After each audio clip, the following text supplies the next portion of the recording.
Son las 6:40, tiempo del centro de México. Estamos en Bitácora de Negocios y ahora me da mucho gusto saludar en la línea telefónica a quien fue nuestro padrino en este programa cuando iniciamos hace exactamente un año, el secretario de Hacienda, Arturo Herrera. Arturo, ¿cómo estás? Muy buenos días.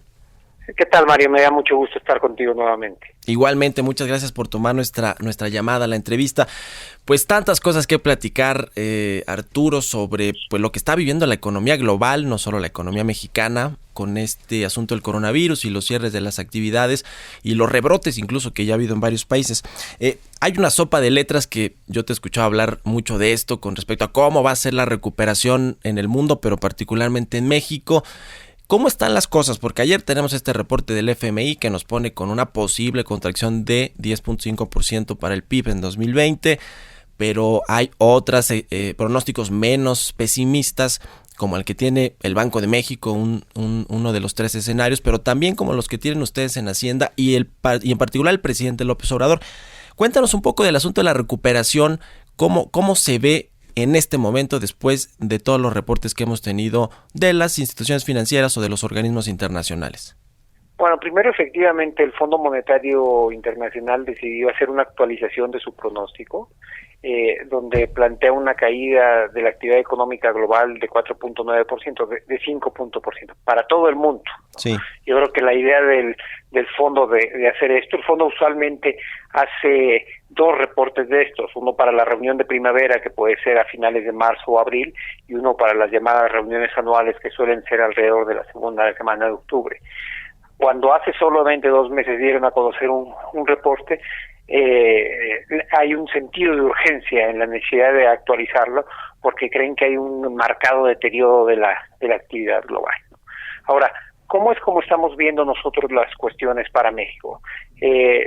Al igual que la mayor parte de los países, el periodo más fuerte es el periodo del cierre. Y de hecho, de los 2 meses que tuvimos de cierre, el que tuvo una caída mucho más abrupta de la actividad económica es abril. A partir del 15 de abril se empiezan a ver sectores donde empieza a haber algún aumento de la actividad económica, y a partir de la incorporación de las armadoras del sector construcción y minería el 1 de junio a las actividades esenciales, hay un repunte en estas actividades. Te doy un par de números. Hay alrededor de 76,000 empleos que se han recuperado ya del 1 de junio para acá, es decir, en tres semanas en el sector de la construcción, ¿no? Uh-huh. Entonces, ¿cuál es la preocupación que nosotros tenemos y qué es a lo que nos referíamos con esta llamada sopa de letras que puede ayudar a ilustrar cuál es la trayectoria que va a tener la reapertura? Primero hay que reconocer una cosa: el cierre de la economía fue drástico, es decir, a partir de un momento se instruyó para que las actividades no esenciales cerraran y por lo tanto la caída es muy fuerte. La reapertura va a ser un poquito más paulatina, uh-huh, pero comparado contra la base de comparación va a tener impactos muy importantes. Te doy un par de números. Por ejemplo, las agencias de viaje, el sector más golpeado por mucho en México y el mundo fue el sector turismo. Es decir, los vuelos siguen suspendidos en muchas partes del mundo, etcétera, ¿no? Llegó a haber caídas en aerolíneas, hoteles y agencias de viajes que llegaron a estar entre el 85 y el 95%, o sea, solamente estaban operando al 5% de su capacidad. Uh-huh. Hoy estamos viendo que algunos de estos sectores tienen ya actividad que está alrededor del 70%, lo cual quiere decir que si tenían el 5%, tienen hoy actividades que son 300% más altas, es decir, un rebote muy rápido, pero lejísimos de los niveles donde estaban, ¿no? Entonces, sí, comparado a que estaban cerradas las actividades, esto va creciendo. ¿Qué es lo que nosotros esperamos que pase en las próximas semanas, en la medida en que empecemos a pasar del semáforo rojo al naranja, etcétera?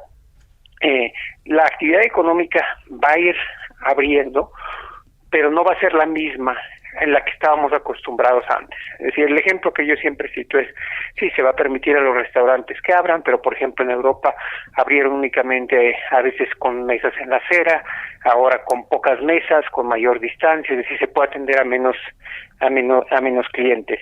Y a mí la preocupación tengo 3 preocupaciones yo. La primera, uh-huh, desde el punto de vista de salud. O sea, lo más serio del rebote no es nada más un posible rebote, no es nada más el impacto en la economía, sino el impacto en la salud de los mexicanos. Sí, Eso es claro.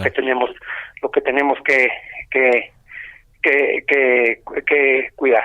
Pero lo que tenemos que asegurarnos también es que esta recuperación se da tenemos que asegurarnos que aprendemos a convivir con la pandemia. Te voy a decir cuáles son los números que tenemos hoy en la Secretaría de Hacienda en la cabeza. Uh-huh. Ayer se dio a conocer, hay alrededor de 193,000 personas contagiadas. Se supone que hay un factor más o menos de entre 8.5 a 10 personas contagiadas por cada uno que ya dio técnicamente positivo, lo cual quiere decir pues, que habría alrededor de 2 millones de mexicanos que están contagiados. Esto está muy lejos de darnos las cifras que necesitamos para inmunidad de rebaño. Así es que vamos a tener que vivir en estas condiciones pues por lo menos una buena parte de los próximos meses. Uh-huh. Digamos que la recuperación entonces no va a ser en V de rebote, prácticamente de lo que perdimos lo vamos a recuperar muy pronto, sino usted, secretario, se mantiene con el asunto de la palomita, de que va a ser una V asimétrica. Así es, rápido, pero mucho más lento que lo que fue la caída. Ya. Secretario, ¿hay un plan B en la Secretaría de Hacienda para el rescate de la economía? Déjeme poner entre comillas el asunto del rescate, porque, bueno, pues no es un secreto, hay en el sector privado, en los inversionistas internacionales, en las corredurías, en las instituciones financieras, pues quien dice que no se están poniendo los suficientes recursos o medidas por parte del gobierno para reactivar pronto la economía. ¿Hay un plan B? Y si lo hay, ¿cuándo podría entrar en funcionamiento? No, hay muchísima flexibilidad, es decir, no solamente un plan B y C y D, como yo había señalado, sino que las circunstancias están cambiando todos los días y esto requiere que nosotros estemos ajustando permanentemente. Por ejemplo, no te voy a adelantar, pero seguramente sabrás a lo que me refiero. Nosotros pensamos inicialmente, como la mayor parte del mundo, que esto era un tema de unos 3 meses y por lo tanto habíamos dado espacio para que se reestructuraran créditos a través de la CNBV, de Fonavocot y de Infonavit hasta junio. Pues hoy no estamos en condiciones que nos permitan decir que esto está atrás, así es que vamos a tener que reconsiderar esa medida también. Pero hay un tema que es muchísimo más importante reconocer cuando uno está hablando de los espacios de maniobra que tiene el gobierno. Y déjame primero señalar, estamos haciendo todo lo que se puede, dado los márgenes de maniobra que tenemos. Hace unos días yo hablaba con mi homólogo de Canadá, y él me decía que ellos estaban dando un impulso fiscal de alrededor de 20 puntos del PIB. 20 puntos del PIB para una economía como la mexicana representarían más de 5 billones de pesos. Claramente serían algo que sería deseable, pero ellos tienen una tasa de interés de 0.25 de punto porcentual. Eso quiere decir que, considerando la inflación, de hecho la tasa de interés que tienen es negativa. La tasa de interés les pagan por pedir prestado. Claro. A nosotros, si nos pidiéramos algo así, nos costaría en el siguiente año 350,000 millones de pesos. Hoy, el Banco de México se reunió ayer, pero hoy tenemos una tasa de 5.5%, es decir, nos cuesta casi 20 veces lo que les cuesta a ellos. Entonces, los márgenes de maniobra son muy distintos de los que tenemos nosotros a los que tienen los países desarrollados. Y eso te di el ejemplo de Canadá. El Reino Unido tiene una tasa de interés de 0.1, y para todo propósito práctico, Alemania y Japón están levantando dinero los países federales a tasas negativas. Sí. Con esto, secretario, entonces queda descartado que México contrate más deuda, aumente el déficit primario, el déficit fiscal, más allá de lo que ya se anunció. No, mira, primero hay efectos que tienen que ver no necesariamente con lo que nosotros podemos hacer.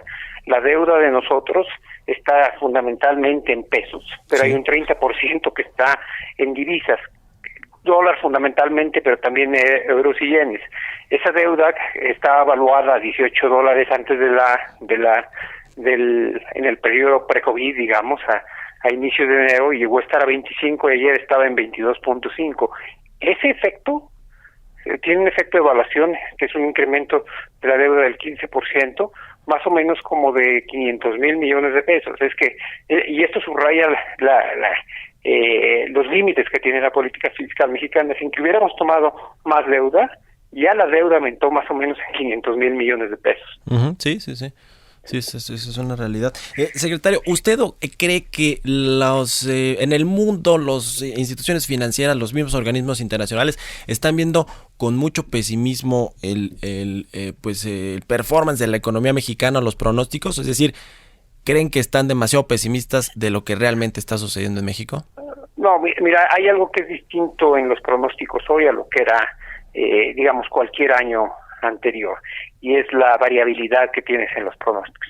Normalmente cuando un organismo internacional, una correduría, analistas económicos traen pronósticos para un país y pensemos que estaban hablando de para un país X de 2.8, algunos traen 2.8, uno 3.5, el otro 2.6.